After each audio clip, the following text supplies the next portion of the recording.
Good afternoon. We're live here at Kennedy Space Center. I'm Felicia Chow, Public Affairs Officer, and we've got an exciting panel for you today.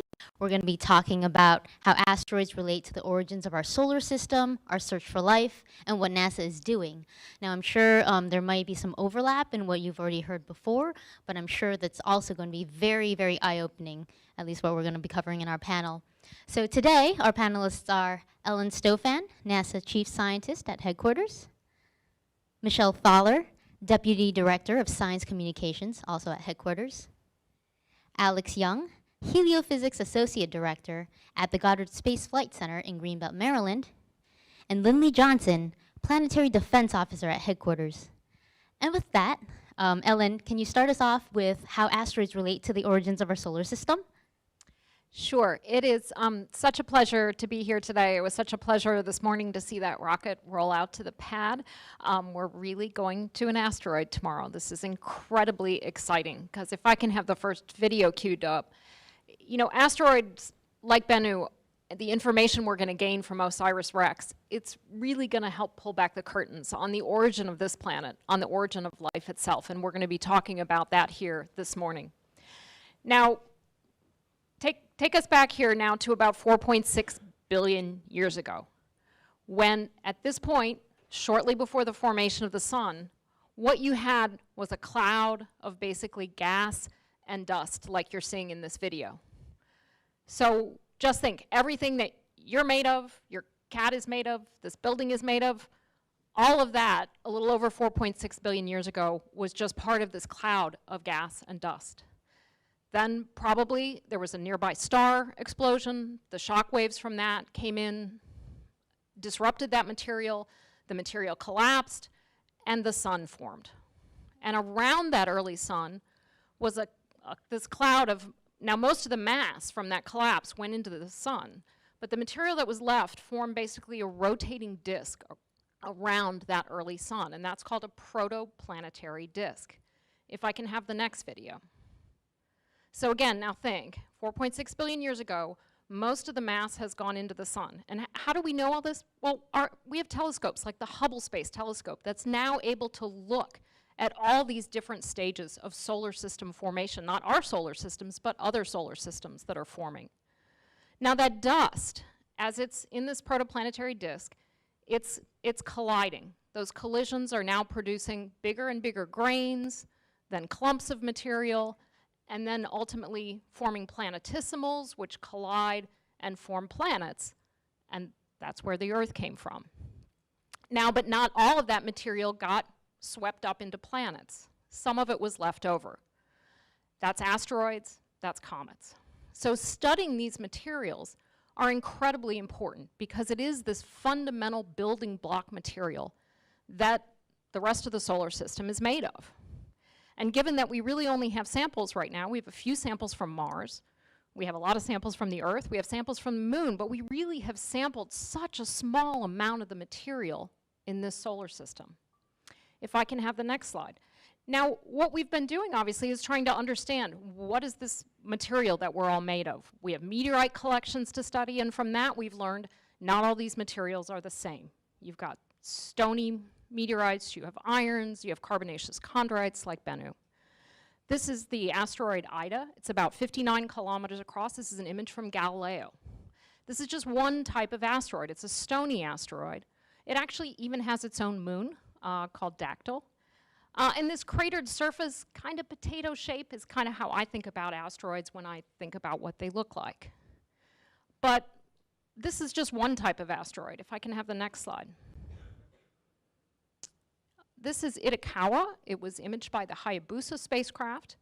And you can see it looks very different. The materials aren't actually all that different, but instead what you have here is basically a rubble pile. You've got very loosely consolidated material that is extremely interesting in how it formed over time. You also notice it has this very unusual shape. It's what we sometimes refer to as a contact binary. It looks like two different large pieces of material have come together. And some of you might think it's very reminiscent in shape, but also in appearance, to the appearance of the comet that's has been studied for the last several years by the Rosetta mission. Now, again, there's different types of materials that are occurring, different types of rock. But one thing we do know is that the rocky asteroids, we used to think that a lot of the water on the Earth was brought to the Earth by comets, but over time we've actually figured out that we think most of the water on Earth was actually brought here by asteroids. That's part of the reason we like to study them.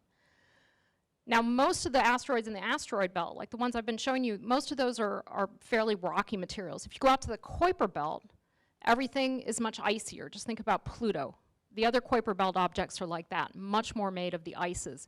And Michelle's going to be talking a little bit about why there's this difference in composition between the inner belt materials we have and the outer solar system materials. The next slide. But one of the most important things that we've been learning is that asteroids aren't only a key to the building blocks of what our planets are made of, and then therefore they help us understand the very early history of the Earth, how the Earth works. We've also discovered organic material in asteroids. And you can see in this image, there's things like adenine, guanine. If those of you who don't know what those are called nucleobases. These are the letters that make up our DNA, that make up our RNA. But the really cool thing is, we haven't just found the letters basically of our DNA in meteorites. We've found other letters that life here on Earth doesn't actually utilize. Now that's really cool, because again, this material is being delivered not just around our solar system, but around our galaxy. And there's different letters out there. So when we start thinking about life on other planets, we really start wondering, what could that life be like? Is it different than life here on Earth? Could it be utilizing some of those other letters? We don't know, but that's what we're trying to figure out. Michelle? Well, thank you. Yes, the context of asteroids is just really incredible.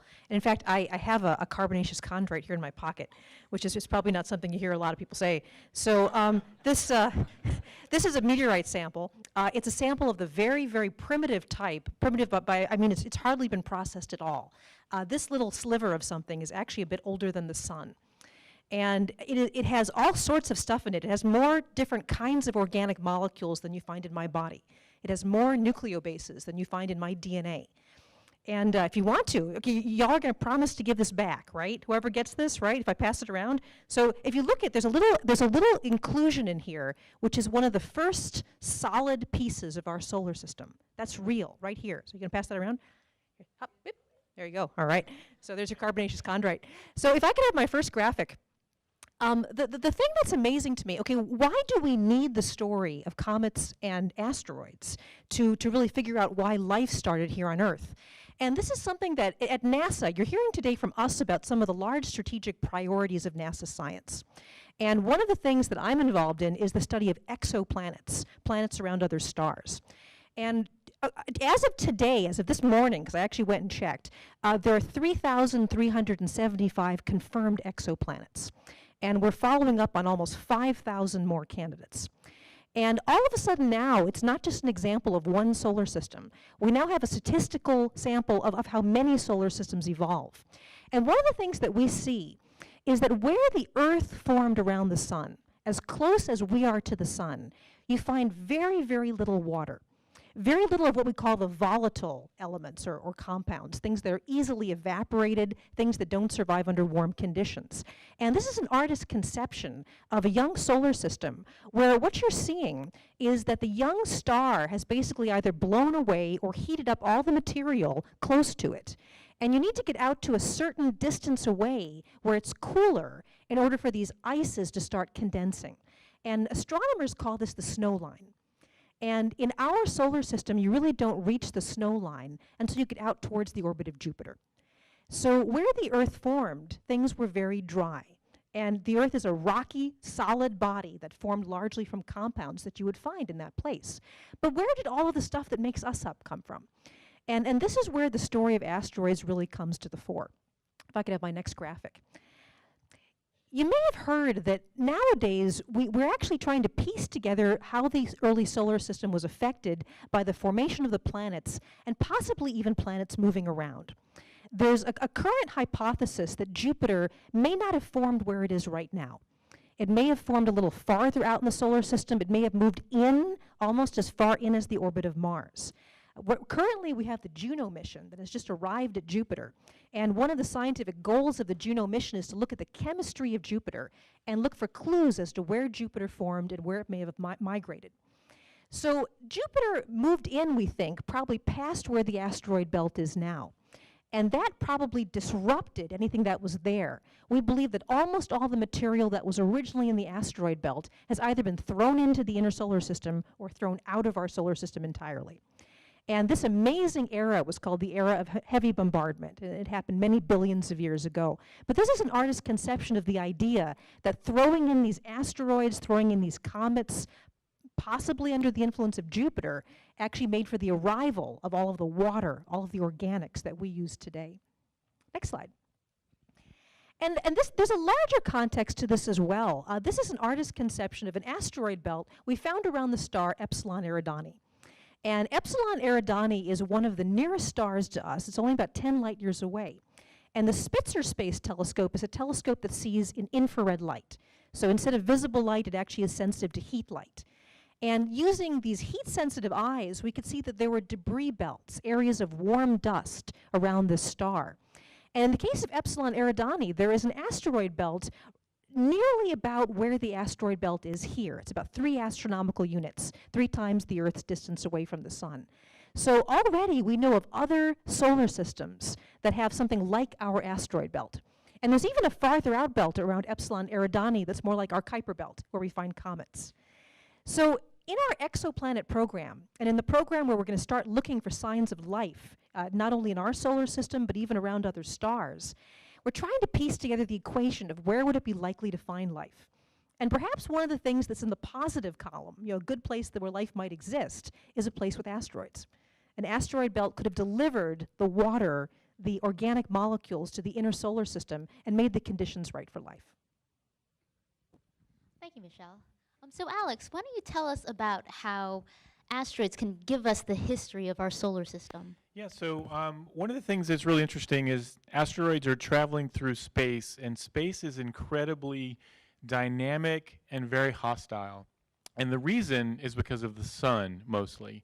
The sun is putting off this constant stream of particles. If we look at the next video, you can see the sun's outer atmosphere is incredibly hot, millions and millions of degrees, so hot that it streams away and it carries off particles, it carries off electricity and magnetism, and this is traveling through the solar system in something we call the solar wind. And it's bathing all of the bodies within the solar system. And these are, as actually Danny mentioned last time talking about ionizing radiation, one of the things is this is ionizing radiation. So this is radiation that penetrates much farther than just UV light. And it's hitting planets, it's leaving its mark wherever it goes. We can see it here, it's going to pass Venus, and you can see it hitting the surface of Venus because it doesn't have a strong magnetic field. And this is the same situation that we have with an asteroid. So as an asteroid is traveling through this incredibly dynamic space, it's being bombarded over billions and billions of years, and it's leaving its mark, basically recording the history as it travels through the solar system.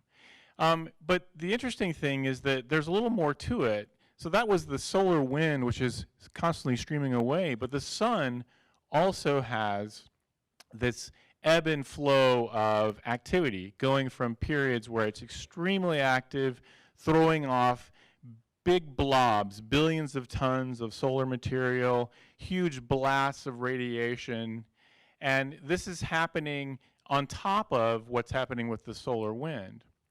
But then, when the sun is not active, this actually allows another form of space weather to come into the system, something in the form of galactic cosmic rays. So when the sun is active, it pushes those cosmic rays out of the solar system, but when it's calm, it lets those in. So then we have this other component of energetic particles of energy that is bombarding these asteroids. And so over time, we're seeing this history of the change in the solar system, the change in solar activity, the change in the environment.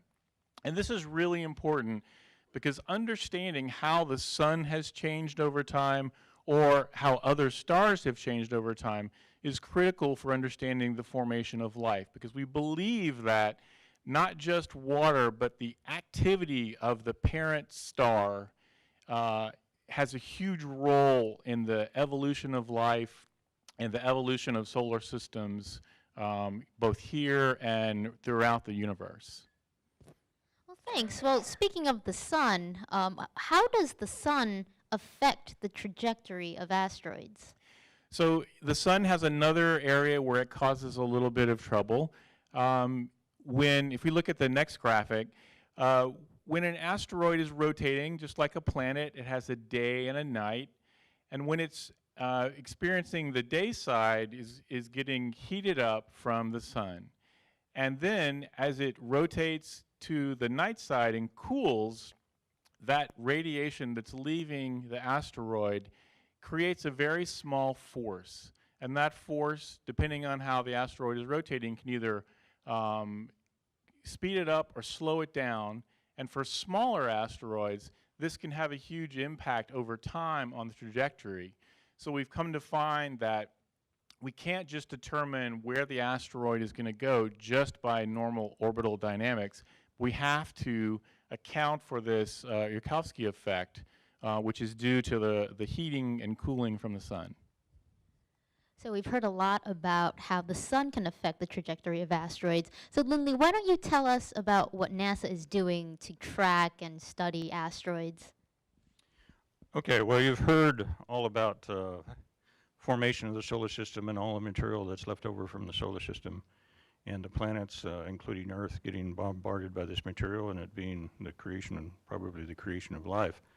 So where is all this matter now, and is there any hazard to the Earth being hit in the future?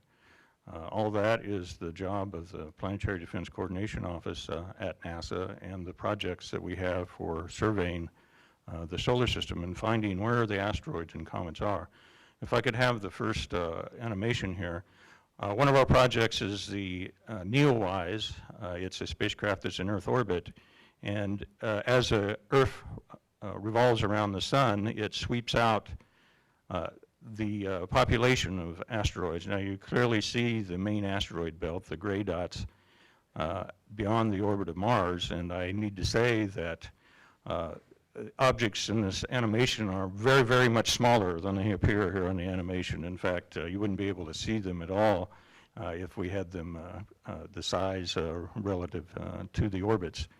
The depictions in the movies are just, totally not correct.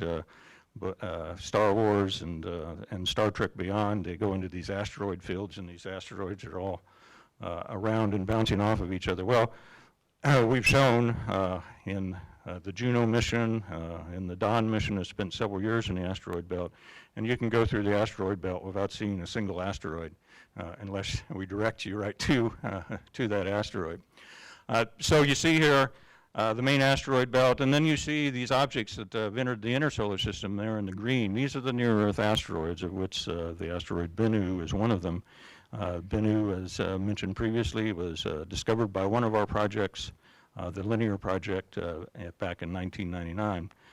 Could I have the next graphic? So we have several survey projects that are discovering, tracking, and characterizing the near-Earth object population. NEOWISE is our one spacecraft. This is actually a repurposed spacecraft. Its original mission was for astrophysics and mapping the infrared sky. But we saw, as we compared image to image, we could discover the asteroids moving through those fields, and it made a very good asteroid hunter. So after it completed its astrophysics mission, we recruited it as an asteroid hunter, and we've been operating it for 3 years now in that mode. Also, we have several ground-based observatories. The Pan-STARRS Observatory project in Hawaii has discovered a good number of the population of near-Earth objects that we know about now. We're about to, by the end of the year, we will have some 15,000 objects in our catalog. The Linear project, there in the middle, kind of a faraway view, but you kind of see the kinds of terrain that these observatories are on. The Linear project was the project that discovered Bennu back in 1999. And the Catalina Sky Survey there on the lower right has also done a lot of the discoveries in the catalog. And in fact, Catalina Sky Survey just early Monday morning discovered an object that had not been seen before, catalog 2016 RB1. And just right about now, it is on its closest approach to the Earth, passing underneath the Earth at about 21,000 miles. That's closer than communication satellites orbit the Earth. But it is passing underneath the Earth, so it's not a hazard to any of those spacecraft, and it's not a hazard of hitting the Earth. But what observatories can see it actually before and after it passes underneath the Earth, because in the southern hemisphere we don't have too many observatories that work on this. We're taking as much data on it as we can. It's a very small asteroid. It's only about 10 meters in size, according to looking at its brightness. So if it were to have impacted the Earth, it would have disintegrated in the atmosphere. Could I have the next graphic? So we detect these objects that come close to the Earth on a regular basis. Most of them will pass by harmlessly, but we're looking for one that might cause us more of a problem. Back in October of last year, the Pan-STARRS project discovered an object designated 2015 TB145, which was a fairly sizable object. Turned out to be about 600 meters, 600 meters across. And the first images that we got of it that you see up there on the left, it was close approach to the Earth was on Halloween Day. So seeing these images about Halloween time kind of startled us a little bit there. If you have a little bit of imagination, you can kind of see a ghostly image there. That was imaged by the Arecibo radio telescope in Puerto Rico. We also got radar images using our Goldstone Deep Space Network telescope in California, and also spectrometry from the infrared telescope facility in Hawaii that determined that this object was probably actually the dead nucleus of a comet where all the volatiles had been exposed and burned off by previous close passages in the inner solar system. But we got more detailed images, next graphic, of the object using Goldstone as a transmitter and the Green Bank radio telescope as a receiver. We have detailed resolution down here to about 4 meters in size. And you see these bright spots on the surface of the asteroid, and these are determined to be, these are boulders that are sitting on the surface of this object, several meters in size. So what might we do if an object were discovered on an impact trajectory with the Earth? That's another area of research for the Planetary Defense Coordination Office. If I could have the next graphic. One of the projects that we are working on in collaboration with the European Space Agency, this project has just completed its concept studies and is ready, if the decision is made, to go into further design. The Asteroid Impact and Deflection Assessment mission, where the European Space Agency would build the rendezvous spacecraft called the Asteroid Impact Monitor that would go out to this candidate asteroid called Didymos. And this is actually a binary asteroid system, asteroid that's about the size of Bennu, a little bigger, that has its own small moon of about 100 meters across that orbits it. The AIM spacecraft, the Europeans, would characterize the system in those two bodies. And then the NASA and the US would launch the double asteroid redirection test. This is a kinetic impactor that would impact the moon of Didymos, which we affectionately refer to as Didymoon, and demonstrate how much energy could be imparted to that body and change the orbital period of the moon. And this way we were able to test the effectiveness of this kinetic deflection technique that is thought to be one of the technologies that we could use to redirect an asteroid were it on an impact trajectory if we found it enough years in advance.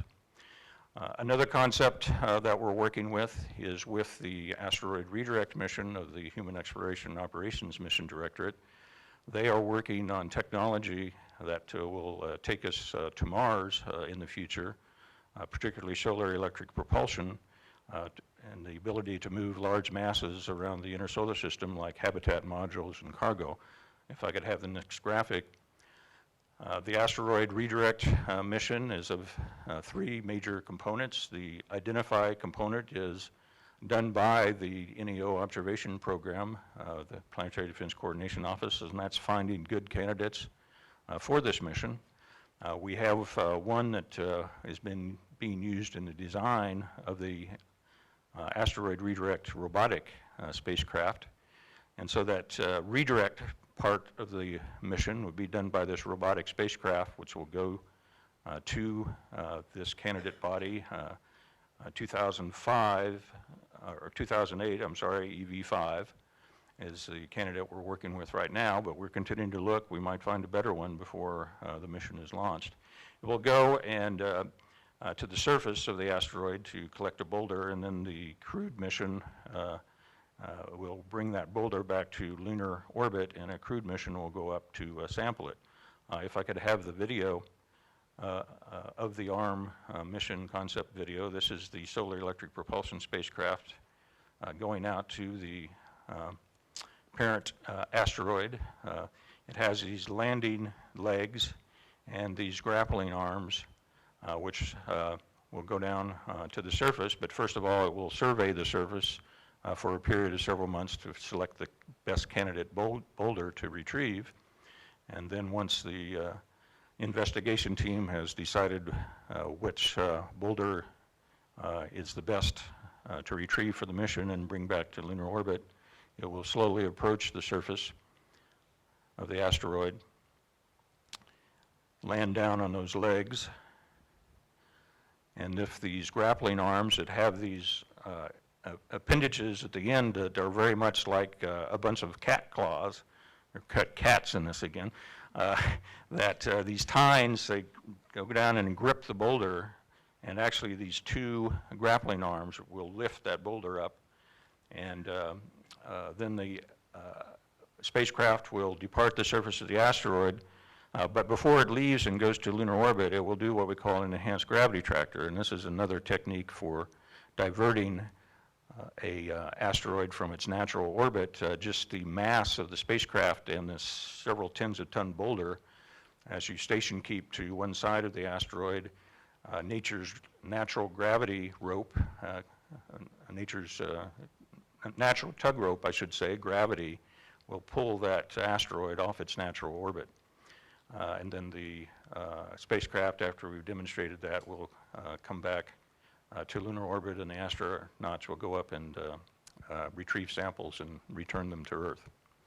So already we have two techniques that are in concept and an entering demonstration phase for viable techniques to divert hazardous asteroids.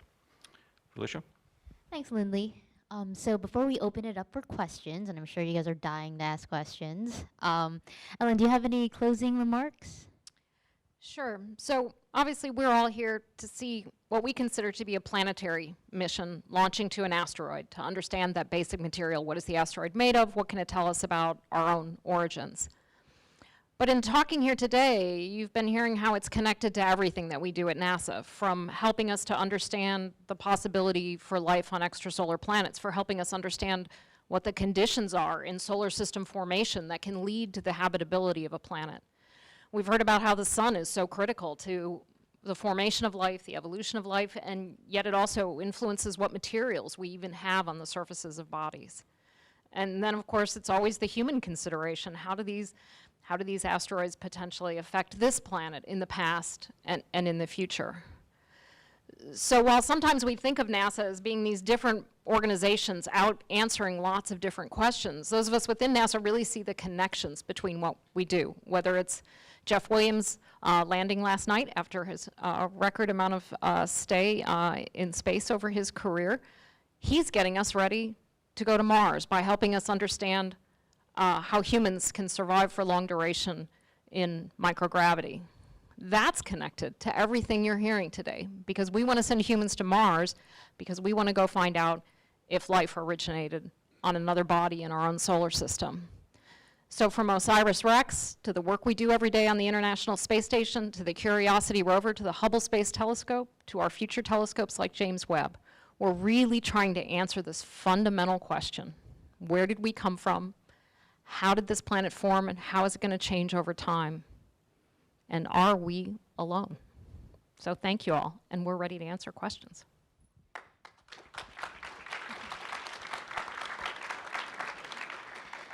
Thanks. Now we're going to open up to folks in the room. So for those who want to ask questions via social media, please submit the questions using the hashtag AskNASA. Now, let's see. Hand over there. Hi, this question is for Dr. Young. Also, awesome shoes, by the way. Thank you. Those are great. So you said that the sun can influence the motions of asteroids like Bennu through the Yarkovsky effect, which is heating and cooling. Can it also affect their motions through its outbursts, like solar storms, CMEs, things like that? I mean, those are obviously much bigger events. Can they move the asteroids around? Well, more than likely, no. I mean, we don't know for certain, so I can't say exactly. But one of the key issues is that basically what's coming off, not thinking about the charged particles, but thinking about the CMEs, coronal mass ejections, those are electromagnetic phenomena mainly. And so it's really something that has a magnetic field that it's going to have an impact on. So we have seen CMEs interact with comets. We've seen them strip the tails off of comets. We've seen what we think is a magnetic reconnection happen in a comet, but we don't think asteroids have these kinds of magnetic fields. They don't have the coma, they don't have the plasma structure. So more than likely that sort of interaction will not happen. But we could be wrong, and we'll have to wait and see, but more than likely, no. Thank you. Don't be shy.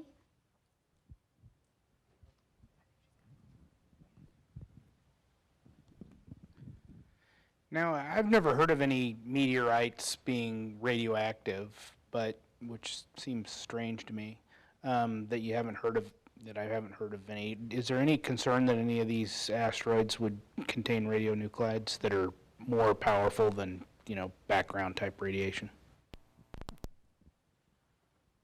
Well, there isn't any enhanced radiation background in meteorites. Everything, though, has a radioactive signature. It's just how strong it is. I don't know, we have a meteorite expert over here, Jeff Grossman. Do you have anything to add to that?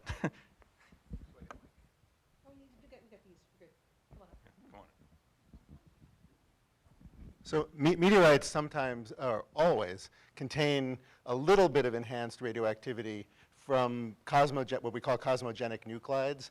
These are caused by interactions of energetic particles with the surface of the meteorite in space.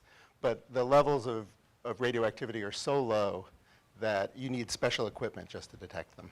So no, there's no hazard. I've heard that multiple meteorites hit Earth every day.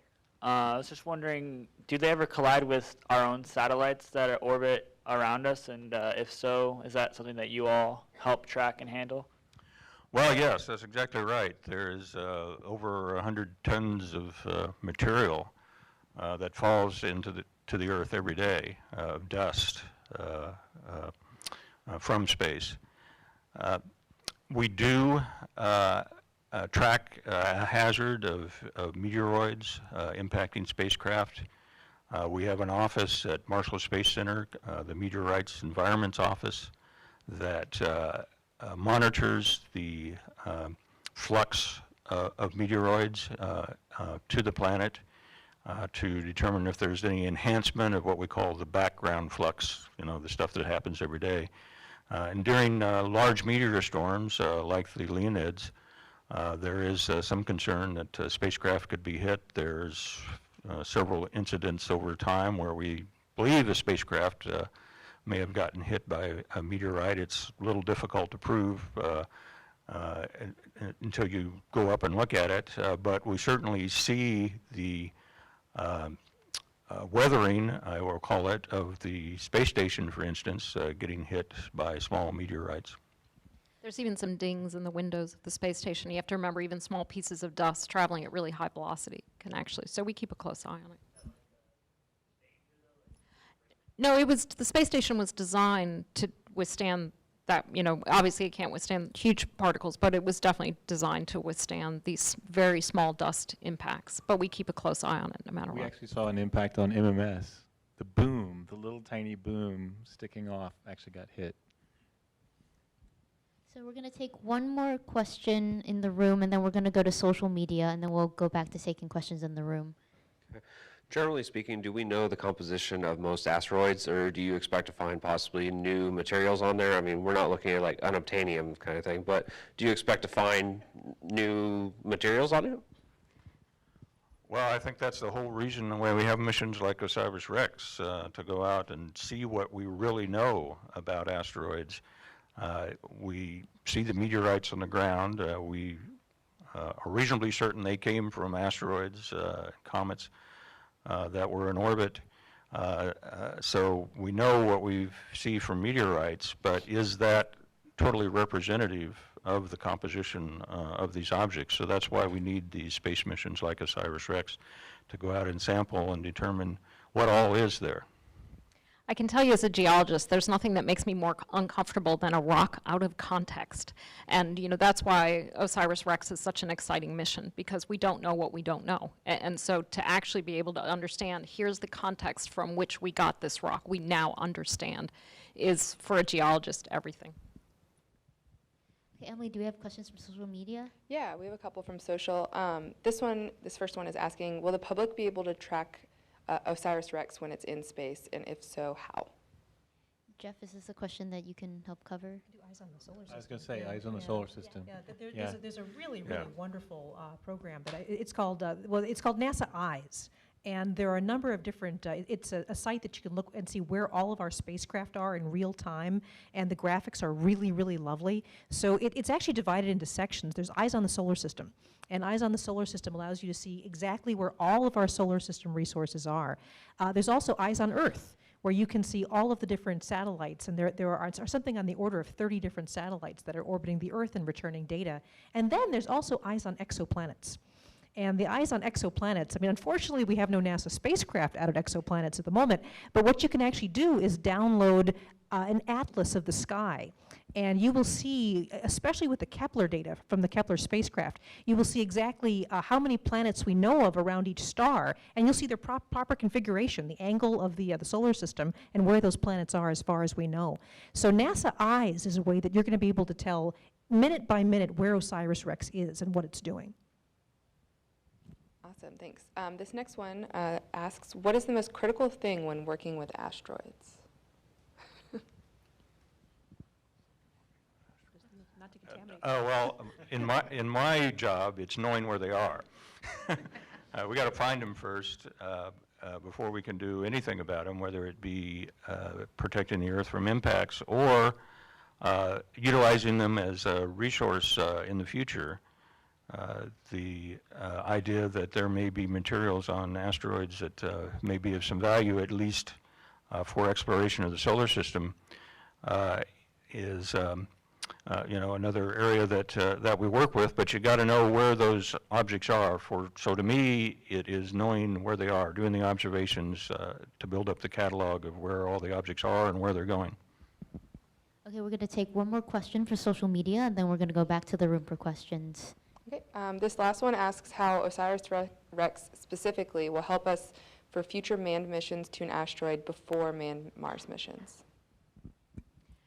There's a number of different ways, but one of the things I think we certainly learned, for example, from the Rosetta mission is proximity operations around small bodies are interesting, and NASA's gotten very skilled at going to Mars, going to Saturn and doing, with the Cassini spacecraft and doing really complex maneuvering through a multi-body system. But proximity operations around a very small body are going to be fun and interesting. And I think that's one of the things that we're really going to learn from OSIRIS-REx is how to do that. And if we want to eventually land, say, humans on an asteroid, on one of the moons of Mars, Phobos or Deimos, these are things we need to learn. And so OSIRIS-REx is a key part of that. Hey, good afternoon. So I recognize that NASA is more of a research scientific body, obviously, but I'm surprised we haven't heard any of the potential commercial ramifications of, these are major leaps forward in things like asteroid retrieval and bringing planetary bodies into Earth orbit potentially, or being able to move them around. That seems like there'd be some interesting ramifications for commercialization of space. Is there anything you guys want to talk about that?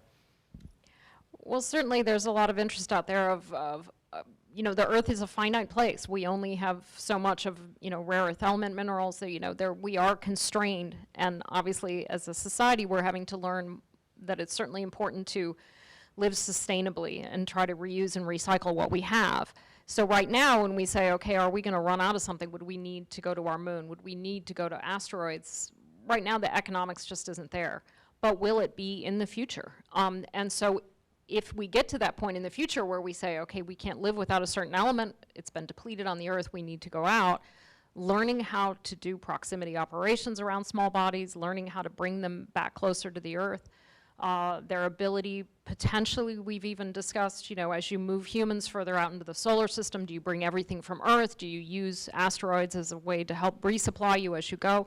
These are huge questions we have. So the more we learn from missions like OSIRIS-REx, it helps you sort of put that into the trade space and say, money-wise, is this logical? It might not be today, but 30, 40 years from now, it might be. So let's learn. Hi. This mission that you mentioned that actually retrieves a boulder from an asteroid, is that the follow-on mission to OSIRIS-REx? And is there a set timeline for that? Well, I wouldn't call it a follow-on mission to OSIRIS-REx. As I said, it's a capabilities demonstration mission for human exploration and our journey to Mars to develop the solar electric propulsion high power, high thrust technology to take cargo and habitats to Mars.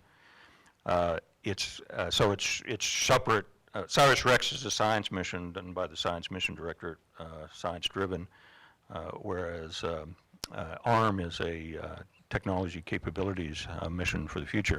But it is on a development path where it would launch in 2021, December 2021 is the date that it is being planned to rendezvous with the asteroid a couple of years after that. Spend about a year total at the asteroid, and then it takes about a year and a half to bring the boulder back to lunar orbit. And so the crewed mission to go up and sample the asteroid would be in the 2026 timeframe. So it's fascinating to me that these bases that form really the basis for RNA and DNA are found on these asteroids and comets. Do we have a reason why the ones that we use in RNA and DNA are present? Are they the most frequently found ones on the asteroids that we've examined, or does it appear to be more by chance? There's a little bit. One of the things is, does this say something about the conditions of the early solar system, that some of these were selected and some of these weren't? In terms of amino acids, I think for those of you that were in the last briefing, you heard Danny Glavin, who I absolutely love, and Danny was saying that actually only a subset of our amino acids are common on meteorites, that there are amino acids that are here on Earth that we think may have developed afterwards, so things that actually chemically developed after the original organics were brought. So there may be sort of amino acids that are older and those that are younger, which is kind of fascinating in its own right. And then there's the whole topic of chirality, because we immediately cut off half the amount of amino acids. So if you think about your hands, they're mirror images of each other, and there are molecules, there are amino acids that are also mirror images, but we only use the left-handed ones. And we actually, there is some suggestion now that there might be a slight overabundance of left-handed amino acids in meteorites. Why that would be is something that has astrophysicists very interested, because we're wondering if there might have been some kind of strong magnetic field around the formation of the early solar system.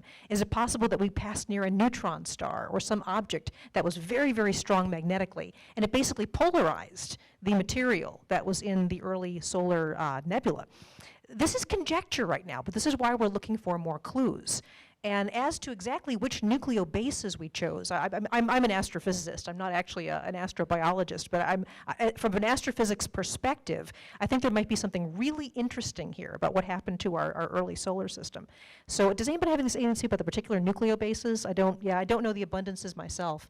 But the thing that really gets me, right, is if we're trying to find life on Mars, and we're trying to design these experiments to look for organics and look for organic processes, what if it uses entirely different nucleobases than what we have?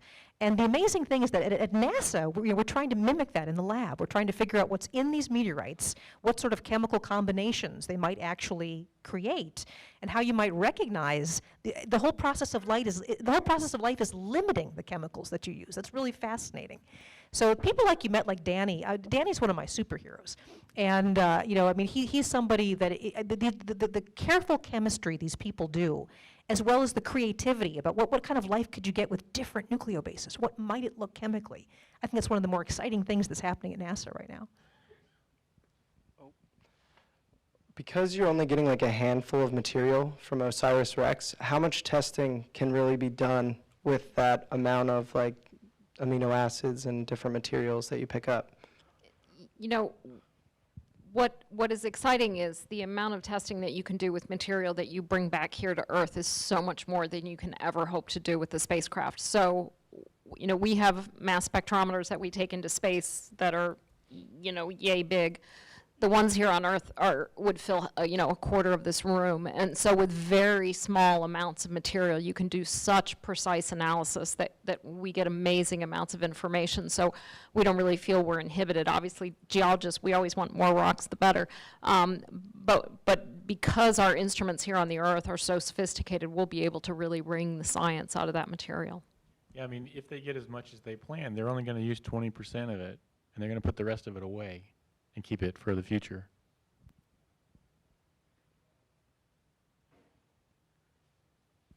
Okay, and that's all the time we have for today's panel. I hope you guys learned as much as I did. For those who still have questions, please feel free to stay after and talk to some of the folks, or send them in using the hashtag AskNASA. For more information on all the stuff we do, go to www.nasa.gov. Thank you.